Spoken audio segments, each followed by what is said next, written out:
বড় হয়ে কি হতে চাই? আচ্ছা, আমার ইচ্ছা হচ্ছে বড় হয়ে ফার্স্ট অফ অল একজন ভালো মানুষ হওয়া, অ্যান্ড দেন আমি একজন চিকিৎসক হতে চাই। আমি সর্বস্তরের মানুষদেরই চিকিৎসা করতে চাই। তবে আমার যেটা স্বপ্ন, যারা চিকিৎসার অভাবে দেখা যায় অনেক মানুষ মারা যাচ্ছে, সো দেখা যায় তারা ভালো ট্রিটমেন্ট পাচ্ছে না, আমি তাদেরকে অল্প মূল্যে অথবা যদি পারি ফ্রিতে আমি চিকিৎসা দিতে চাই। বাট আমি সবাইকে সমানভাবে চিকিৎসা করতে চাই, সো এটা আমার ড্রিম। আচ্ছা, আমি সাইরাফিন রাইসা, আমি হচ্ছে মাইলস্টোন স্কুল অ্যান্ড কলেজের একজন ছাত্রী। আমি ক্লাস 8-এ পড়ছি এবারে, এবং আমি হচ্ছে আমার স্কুলে টপ 5-এ সাধারণত থাকি, লাইক ফার্স্ট সেকেন্ড থার্ডের মধ্যে থাকি। আমি এবারে আমার সেকশনে সেকেন্ড হয়েছি। আমার রাইটিং খুব পছন্দ, আমি কবিতা লিখতে পারি, সো এই জিনিসটা আমার খুব ভালো লাগে। অ্যান্ড আমার শেখাতে ভালো লাগে মানুষকে। সো আমি আগে দেখা যেত ছোটোবেলায় একটা বোর্ড নিয়ে আমি খেলতাম, যে আমি শিখাচ্ছি, আমি মার্কার বোর্ড নিয়ে সামনে কিছু ডলস বসাতাম, খেলতাম। সো আমার এই জিনিসটাও খুব ভালো লাগতো। আমি যদি মোবাইলটাকে আমার ভালো কাজের জন্য ইউজ করি, অবশ্যই আমি বেনিফিটেড হব। বাট আমি যদি মোবাইলের মিসইউজ করি, আমি কখনোই কিন্তু এটা থেকে কোনো বেনিফিট পাবো না। দ্যাটস ওয়াই আমি বলতে পারি যে মোবাইল ইউজ করার জন্য আমাদের মাথায় রাখতে হবে যে আমি এটাকে একটা টাইম ধরে ইউজ করি, যাতে আমি এটা থেকে কোনো খারাপ প্রভাবটা যাতে আমার উপর না পড়ে। সো আমি দ্যাটস ওয়াই এটা মাথায় রেখে ইউজ করতে হবে। আমি যখন বই পড়া ধরি, আমি কিন্তু উঠতেই চাই না, বলতে গেলে আমি এতটা অ্যাডিক্টেড হয়ে যাই বই পড়াতে। সো আমি দুই দিক থেকে আমার ব্যালেন্স আছে। সো সবাই যদি ব্যালেন্সটা করতে পারে, তাহলে তাদের মধ্যে এই ডিস্টেন্সটা ক্রিয়েট হবে না।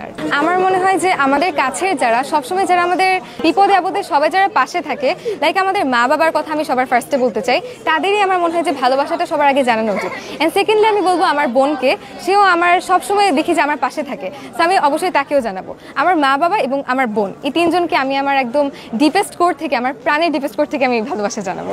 আমি যদি বলি আমার পার্সপেক্টিভ থেকে, আমরা কেন যে কোনো একটা দিনকে ধরে এটা করব? আমরা আমাদের ফ্যামিলি মেম্বার্সদের, আমাদের কাছের মানুষদের, আমরা প্রত্যেকটা দিনই তাদের জন্য স্পেশাল করে ফেলতে পারি। লাইক আমি যদি আমার মা বাবাকে প্রত্যেক দিনই খুশি রাখার চেষ্টা করি, তারা কিন্তু সবসময় আমাদের প্রতি অনেক খুশি থাকবে। সো এক একটা দিনকে স্পেশাল করাটা যেরকম, আবার প্রত্যেক দিনটা স্পেশাল করাটা আই থিঙ্ক তার থেকে বেশি কিছু হবে। কবিতা লিখতে অনেক পছন্দ করে, তো আমার মনে হয় এই যে বইমেলায় আসা হলো, বইমেলার পরিবেশটা দেখলো, আমার মনে হয় রাইসা একটু অনুপ্রাণিত ফিল করবে ভবিষ্যতে, যাতে ও লেখালেখিটা কন্টিনিউ করতে পারে। আর বাকি যারা এসেছে তারা নিজের পছন্দের যেই জনরাগুলো আছে বইয়ের ভিতরে, ভৌতিক বই হতে পারে, কোনো সায়েন্টিফিক বই হতে পারে, তো আমার মনে হয়, আশা করি ওরা সবাই নিজের পছন্দগুলো খুঁজে পাবে। অ্যান্ড আমি বলবো যে বই পড়া খুবই অসাধারণ একটা অভ্যাস, অ্যান্ড আশা করবো যে ওরা ভবিষ্যতেও এটা চালিয়ে যাবে। এতটুকুই আমার ইচ্ছা। আমাকে পুরানো সেই দিনের কথা গানটা পারি? হ্যাঁ, একটু পারি, একটু পারি। তাহলে চলো রেডি, ওটাই গাই। হ্যাঁ, ওকে, 1 2 3।